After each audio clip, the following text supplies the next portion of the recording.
여러분 안녕하십니까? 계시록 10분 강해 61번째 시간입니다.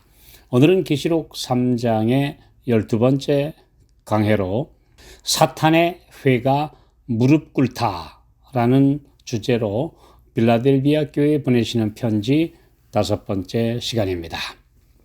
계시록 3장 9절 보라 사단의 회 곧 자칭 유대인이라 하나 그렇지 않고 거짓말하는 자들 중에서 며칠 내게 주어 저희로 와서 네 발 앞에 절하게 하고 내가 너를 사랑하는 줄을 알게 하리라.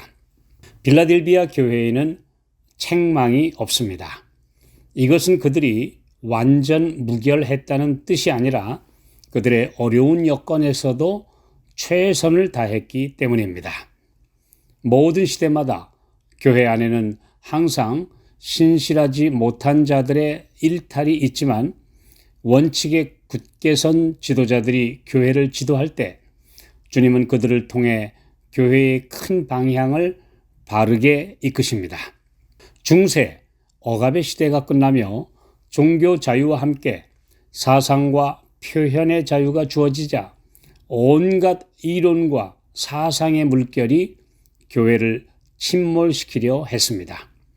이성주의, 합리주의, 공산주의와 하나님께 대한 회의주의의 불신 사상이 사람들을 사로잡던 시대에도 그 모든 사탄의 도전들과 맞서서 순수한 믿음을 지킨 18세기 초 신실한 교회에 주님은 책망 대신 격려를 보내셨습니다. 이 사탄의 회라는 표현은 계시록 2장 9절에 서머나 교회에 보내시는 편지에도 언급되어 있습니다. 이미 이 주제로 자세히 말씀을 연구한 바 있습니다. 그때에는 이들 유대인이라 하는 사탄의 회가 교회를 넘어뜨리려고 준동하겠지만 넘어뜨리지 못할 것이라고 하셨고, 이 빌라델비아 교회에 주신 말씀에는 교회가 완전히 승리할 것이며 아예 그들이 완전히 패배했음을 인정하게 될 것이라고 하셨습니다. 자칭 유대인이라 하나 그렇지 않고 거짓말하는 자들, 마음에 진정한 계심이 없이 교회의 신자요, 장로나 목회자로 또는 신학자로 중요한 자리에 있으면서 하나님의 사업에 큰 걸림돌이 되는 사람들이 많이 있습니다. 때로는 이들이 교단이나 대학의 최고 책임자와 행정을 맡은 지도자들로 그들의 학교나 단체를 하나님의 말씀이 지시하는 원칙에서 조금씩 빗나가게 합니다. 이들은 사사건건 자신의 논리와 세상적 시각에서 보는 판단으로 하나님의 사업을 사회단체처럼 이끌어가려고 합니다. 성경을 해석함에 있어서도 믿음을 강화시키기보다 회의를 일으키는 논리나 주장을 합니다.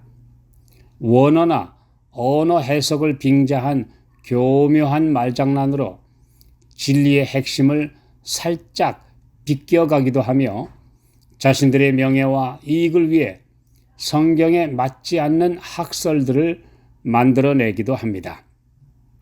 그런 사람들은 교회와 교단의 파벌을 만들고 자신들의 이익을 추구하는 이익 집단화해서 기득권을 지키기 위해 과감한 개혁과 부흥을 방해하는 그런 사람들이 됩니다.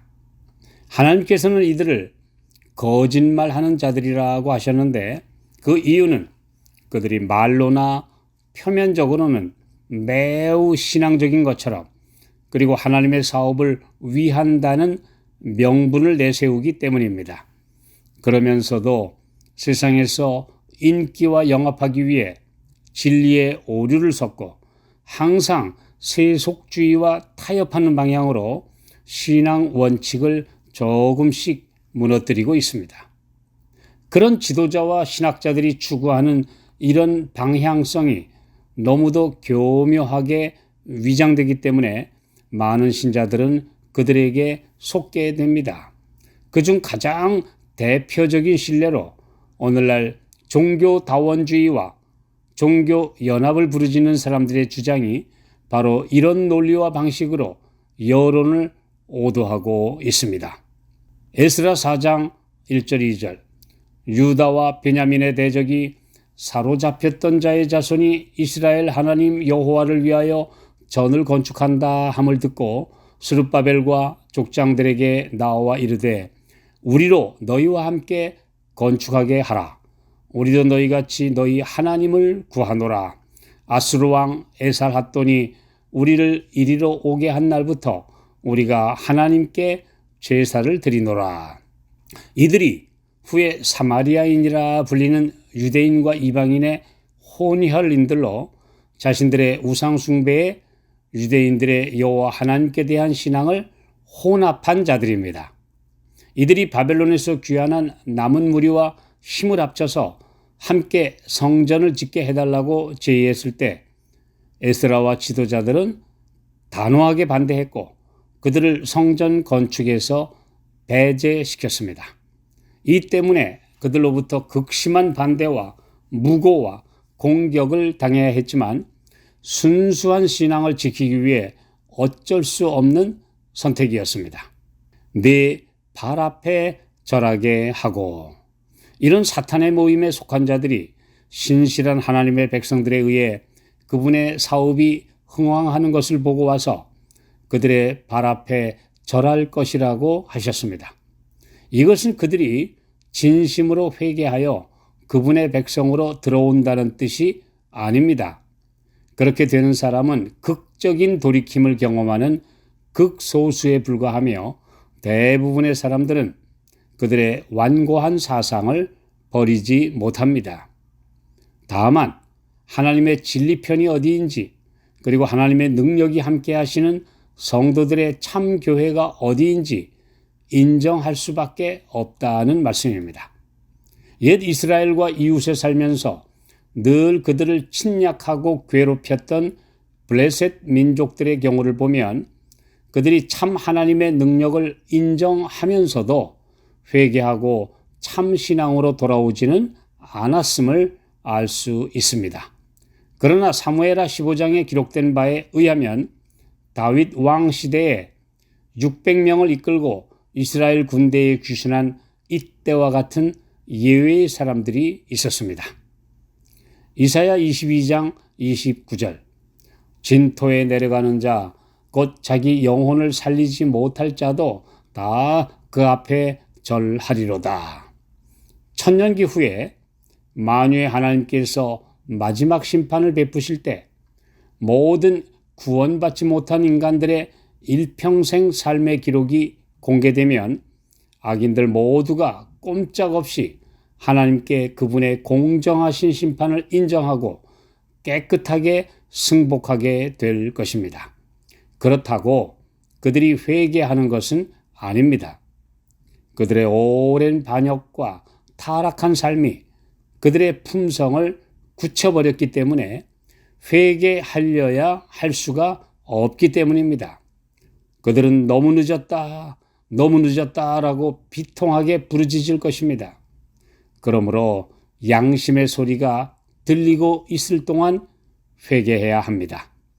점점 그 소리가 작아져서 마침내 들리지 않게 되면 버려두라는 하늘의 선고가 있게 될 것이며 어떤 방법으로도 그 완고한 마음을 돌이킬 수 없기 때문입니다.